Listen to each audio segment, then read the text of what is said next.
And I just want to say, I can't believe we are sitting here today. I can't, first of all, words fail me in saying what has happened to each of you and offering condolences. That doesn't begin to cut it. But I also just cannot believe that the extent of the cover-up for years and years and years and years. And I also can't believe, Mr. Chairman, that the Coast Guard has had this report since 31 January 2020, and they sit on it for 3+ years and deliberately conceal it from us. I mean, deliberately conceal it.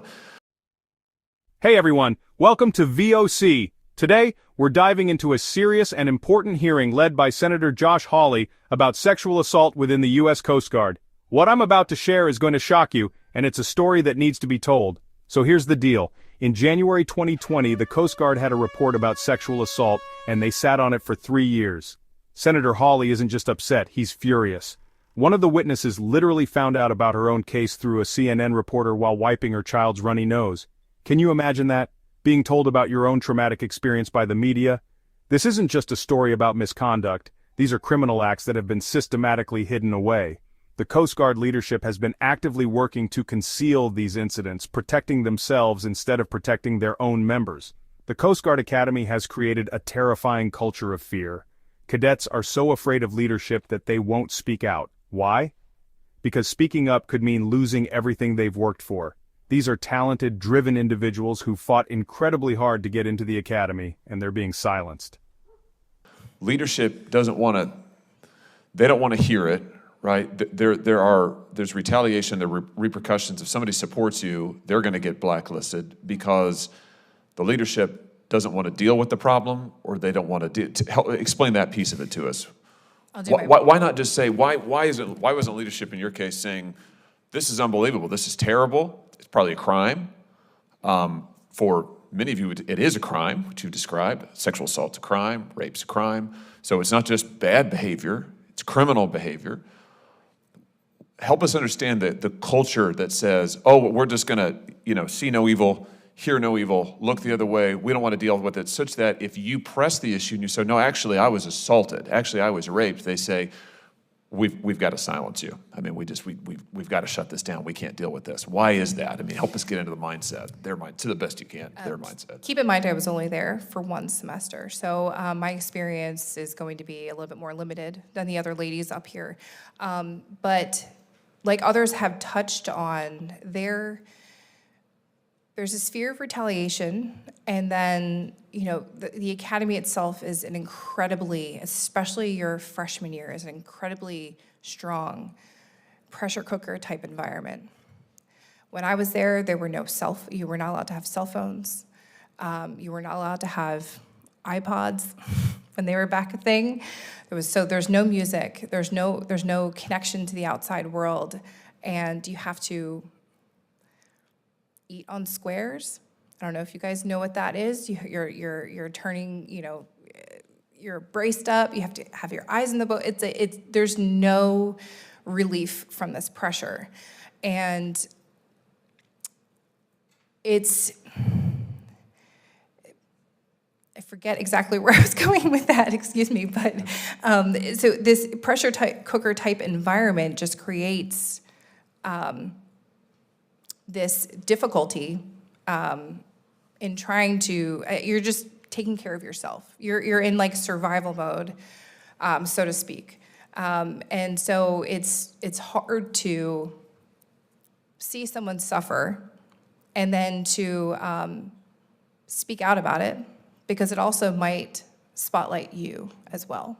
And so if you are guilty of consuming alcohol underage, or guilty of doing something that would merit a demerit, you just keep your mouth shut. I can't handle demerits on my record. I have bad grades, or I just don't want to spotlight myself. So I think that's in a roundabout way, and I hope that answers your question. It does, and I don't want to monopolize the time, Mr. Chairman. I'd be interested actually in the response to that question from everybody. Is it okay, Mr.? Yeah, please go ahead, Lieutenant McCaffrey. Yeah, Senator Hawley, I will try to make this as macro level as possible, given my 12 years of experience at literally every single level within the organization, from my 4th class year as a cadet to the front office of Commandant Advisory Group. I served on the front office staff on the Commandant's Advisory Group for Admiral Zumkunft from 2016 until I ultimately was medically retired in 2019 for sustained PTSD. And what I observed directly in headquarters at that office, where I am surrounded by the cream of the crop of leaders, senior leaders, is that they implement safeguards within each other, for each other. And I call these people the gatekeepers. Time and time again, I would go to these gatekeepers, my immediate boss, who was an 05, a commander, and an 06, a captain. I would come to them with legitimate problems backed by reams and reams of data. Example, 2016, we had a retention problem then, and it's only gotten worse. I tried to bring this to the awareness of Admiral Zumkunft and was told outright not to do it. Those gatekeepers prohibited access to him so they did not have to give him bad news. And the reason they did this is because they were up for promotion. I hate to say it, I honestly hate to be the one to call this out, but this is the reality. This is it. This is the reason. They just want to promote. They want to make the next rank. They want to become a captain. The captains want to become an admiral, and they want to join that so-called esteemed and privileged club. That is exactly what it is, and they don't care about the carnage left in their wake. They do not care about their loyalty to the oath. They don't care. They just want to make the next rank, and I have seen it in the fleet, at the academy, at the senior-most levels. And I have seen it time and time and time and again. And while I really do applaud my colleagues' optimism and that it's better, I have seen the reality, and I have not been out that long. I retired in 2019 at the pinnacle of my career, having saved, with my teams, nearly 17,000 people. And yet this organization, these senior leaders who are still here, refuse to do something they could easily do tonight. Should Admiral Fagan be genuine in her ability and her action to do something, she could recall every single one of those senior leaders tonight. She could charge them under her authority given to her via the UCMJ, and she could hold them accountable. But the unspoken and the unwritten rule that I have learned from my own experiences, and again, I need to caveat this, that not everyone in the Flag Corps, not all captains are bad. Many are good. But the ones in power, the ones who make the decisions, the one who overrule convictions, criminal convictions, are the ones who often stay the longest and rise the ranks to the highest point. And then when you add in the complexity of a gatekeeper, an 06, a 1-star, or a commander, they are just simply not getting the information that they need. And that's just that is the reality of the situation. It comes down to individual ego and ambition and their need and desire to promote for power.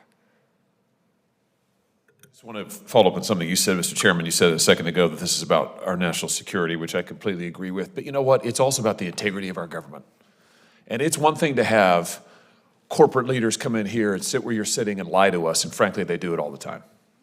We have people come into this hearing room and lie to us constantly, mislead us, withhold information, lie to us, but when our own government does it, it is absolutely, to say that it is unacceptable doesn't begin, we ought to have the salty language you were talking about earlier, Commander. I mean, we couldn't keep this hearing PG and say what needs to be said.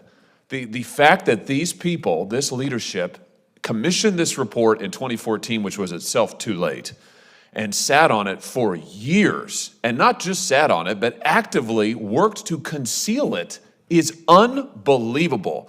And I just want to say, I'm glad we've got press here, I just want to say for the leadership of the Coast Guard, it is not acceptable. I don't want to see any more memos from you where we say, oh, we've got to work on our culture. No, we're past that point now. You have lied to us. They lied to you. They've lied to the American people. They need to sit where you're sitting, take the oath, and explain to the country what's gone on. That's what needs to happen.